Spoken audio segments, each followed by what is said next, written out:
Good morning दोस्तों, गुप्त प्रशासन के इस वीडियो में आप लोगों को स्वागत है। पिछली क्लास में हम लोग जैसे गुप्त काल के राजनीतिक इतिहास के बारे में पढ़े थे, उसी के आगे का क्रम है आज। गुप्त प्रशासन से जहाँ जहाँ से महत्वपूर्ण क्वेश्चन बनते हैं और जहाँ से पूछे जाने की संभावना है, उसी को आज हम लोग यहाँ पर पढ़ेंगे। जैसे इसको हमने पहले ही नोटेड किया है चार्ट में, क्या क्या महत्वपूर्ण बातें थी, इसको हम लोग देख लेते हैं। सबसे पहले गुप्त प्रशासन की बात करें तो मौर्य व्यवस्था से हम लोग समझेंगे या आधुनिक समय से समझें। जैसे आज भारत एक विशाल देश है, यहाँ पर पूरी व्यवस्था को व्यक्ति विशेष के द्वारा संचालित नहीं किया जाता है, बल्कि इसको छोटे छोटे टुकड़ों में बांट दिया गया, जिसको केंद्रीयकरण कहा जाता है या विकेंद्रीकरण कहा जाता है। कहने का मतलब पूरे देश लेवल पर देखें तो प्रधानमंत्री है, फिर पूरे देश को विभिन्न राज्यों में बांटा गया, फिर राज्यों को विभिन्न जिलों में बांटा गया, जिलों को फिर विभिन्न तहसीलों में बांटा गया। कहने का मतलब स्टेप बाय स्टेप छोटे छोटे स्तर पर शासन प्रशासन ज्यादा व्यवस्थित रूप से चलाने के लिए इस प्रकार की व्यवस्था की गई। तो जिस प्रकार का प्रशासन हम लोग मौर्य काल में देखते हैं, उसी से थोड़ा मिलता जुलता ही मान के चलिए गुप्त प्रशासन भी था।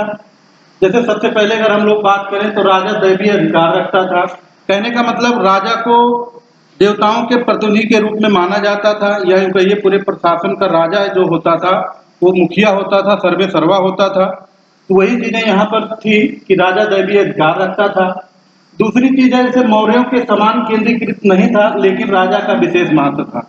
तो जैसे मौर्य व्यवस्था जब हम लोग देखे थे, मौर्यों का प्रशासन जब हम लोग पढ़े थे, तो वहां पर सारी की सारी व्यवस्था राजा तक ही केंद्रित कर दी गई थी, जबकि यहाँ पर नहीं था। लेकिन राजा जो होता था वो सबसे विशेष था, यानी कि सभी विभागों का जो हेड होता था वह राजा ही होता था। लेकिन बाद में एक नई चीज यहाँ पर उभर के आती है, सामंती व्यवस्था।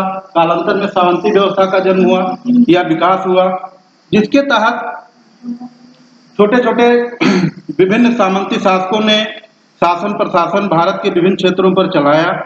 अब यहाँ पर हम लोग सामंत देख लेते हैं। जैसे विश्व इतिहास हम लोग पढ़ते हैं तो वहां पर हम लोगों का एक काल ही मिलता है, सामंतवाद। लेकिन भारतीय परिप्रेक्ष्य में अगर सामंत को डिफाइन करें तो सामंत से तात्पर्य होता था जो बड़े राजा के अधीन छोटे राजा शासन करते थे। उसी व्यवस्था का धीरे धीरे विकास हुआ।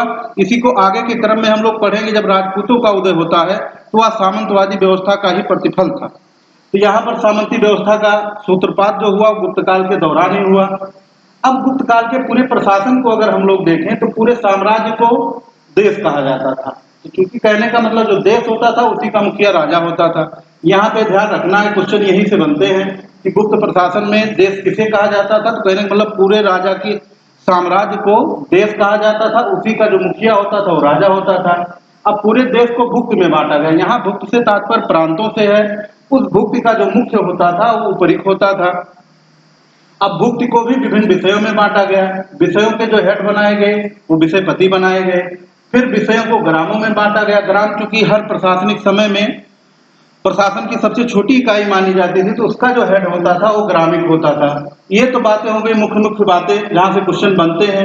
देश, देश में राजा, फिर देश को भुक्त में बांटा गया। जैसे आजकल विभिन्न प्रांत बनाए गए हैं तो उसका उपरिक होता था। अब फिर प्रांतों में जैसे आजकल जिले हैं, उस समय उसी प्रकार के विषय हुआ करते थे, तो विषयों के विषयपति होते हैं। फिर उसके बाद सबसे छोटी ग्राम, ग्राम के ग्रामीण। गुप्त काल की समाज की अगर हम लोग बात करें तो समाज में क्या क्या व्यवस्थाएं थी। जैसे वर्ण व्यवस्था उस समय भी चली आ रही थी, लेकिन वर्ण व्यवस्था में जटिलता आ गई थी। अब जटिलता का मतलब यह था, जैसे शुरुआत में वर्ण व्यवस्था हम लोग पढ़ते हैं तो उसमें क्या पाते हैं, ब्राह्मण, क्षत्रिय, वैश्य और शूद्र, चार ही वर्ण व्यवस्था के तहत जातियां हम लोगों को मिलती हैं। लेकिन इन जातियों में भी विभिन्न छोटी छोटी जातियों का जब प्रादुर्भाव हुआ और उनमें आपस में वैमनस्य की बातें या तमाम प्रकार के नए नए रीति रिवाज, अंधविश्वास, पाखंड, आडंबर जोड़ दिए गए, तो वही सारी चीजें यहाँ पर जटिलता के रूप में हमें दिखाई पड़ती है। विभिन्न उपजातियों का यहाँ पे उदय दिखाई पड़ता है।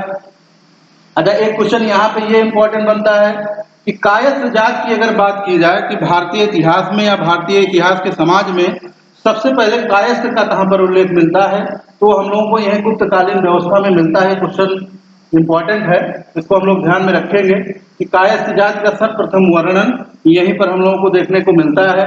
उसके बाद समाज में और लोगों की बात करें, जैसे दासों की स्थिति की जाए, बात की जाए। अछूतों की बात की जाए या स्त्रियों की बात की जाए, इन सभी लोगों की स्थिति जो थी पहले की अपेक्षा, यानी गुप्त काल के पहले की अगर हम लोग बात करें तो गुप्त काल तक आते आते इनकी स्थिति जो थी वो निम्न हो गई।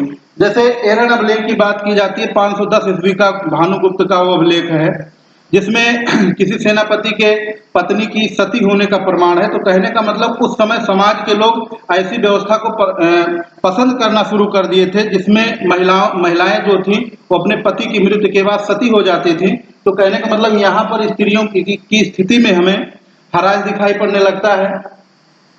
आगे इसी क्रम में हम लोग देखेंगे अर्थव्यवस्था, जहाँ से क्वेश्चन बनते हैं वही वही हम लोग को मुख्य चीजें पढ़ना है।